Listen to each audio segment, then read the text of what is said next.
தந்தை, மகன், தூய ஆவியாரின் பெயராலே ஆமென். முதல் வாசகம்.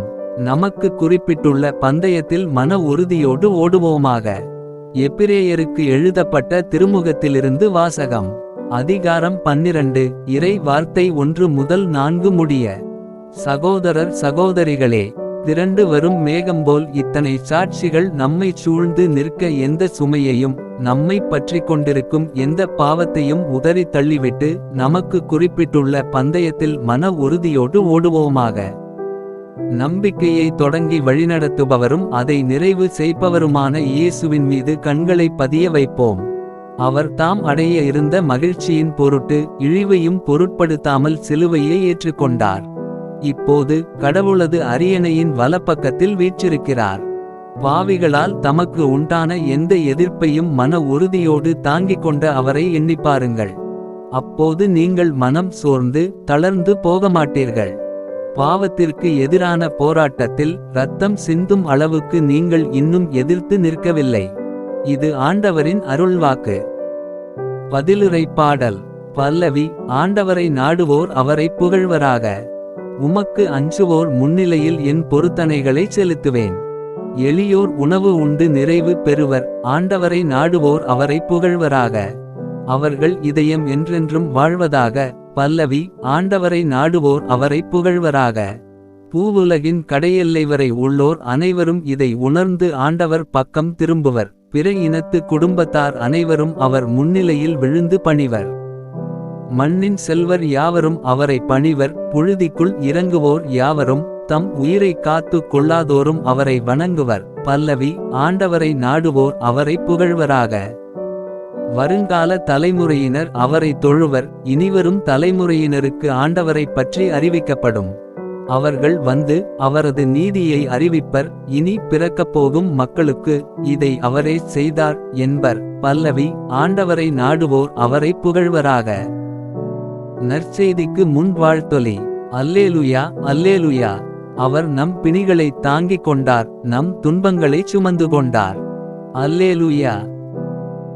நற்செய்தி வாசகம். சிறுமியே, உனக்குச் சொல்லுகிறேன், எழுந்திடு. மார்க்கு எழுதிய தூய நற்செய்தியிலிருந்து வாசகம். அதிகாரம் 5. இறை வார்த்தை 21 முதல் 43 முடிய. இயேசு படகிலேறி கடலை கடந்து மீண்டும் மறுகரையை அடைந்ததும் பெருந்திரளான மக்கள் அவரிடம் வந்து கூடினர். அவர் கடற்கரையில் இருந்தார். தொழுகை கூட தலைவர்களுள் ஒருவரான யாயிர் என்பவர் வந்து அவரை கண்டு அவரது காலில் விழுந்து, என் மகள் சாகும் தருவாயில் இருக்கிறாள்.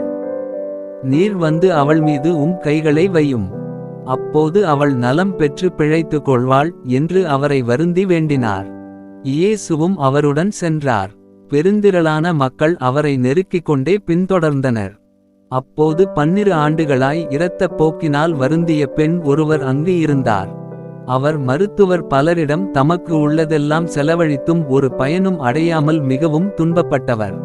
அவர் நிலைமை வரவர மிகவும் கேடுற்றது. அவர் இயேசுவை பற்றி கேள்விப்பட்டு மக்கள் கூட்டத்துக்கிடையில் அவருக்கு பின்னால் வந்து அவரது மேலுடையை தொட்டார்.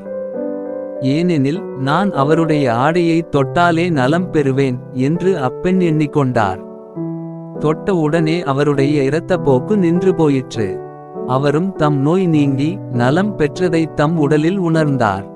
உடனே இயேசு தம்மிடமிருந்து வல்லமை வெளியேறியதை தம்முள் உணர்ந்து மக்கள் கூட்டத்தை திரும்பி பார்த்து, என் மேலுடையை தொட்டவர் யார் என்று கேட்டார்.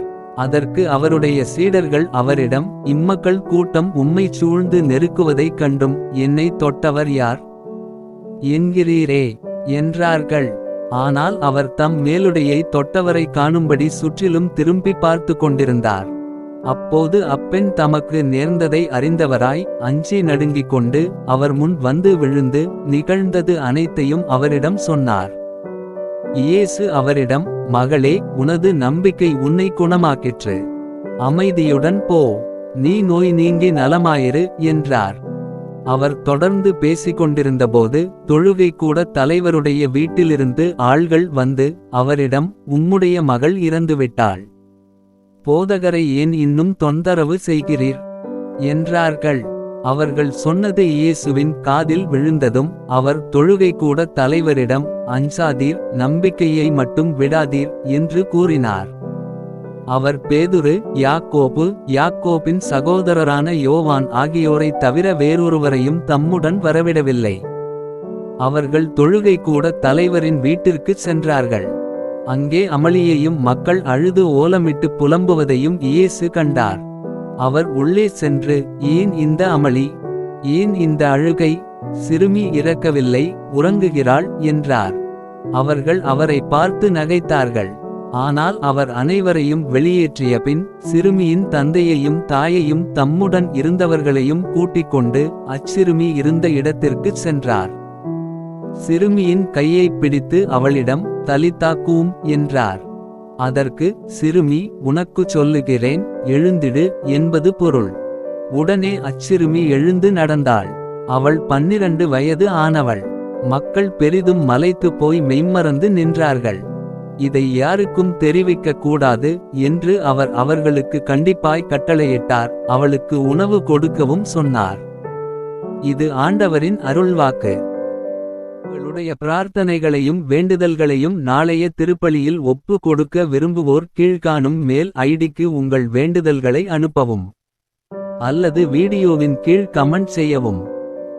பிதா சுதன் பரிசுத்த ஆவியின் பெயராலே ஆமென். தின பிரார்த்தனைகளுக்காக லைக், சப்ஸ்கிரைப் மற்றும் பெல் ஐகானை கிளிக் செய்யவும்.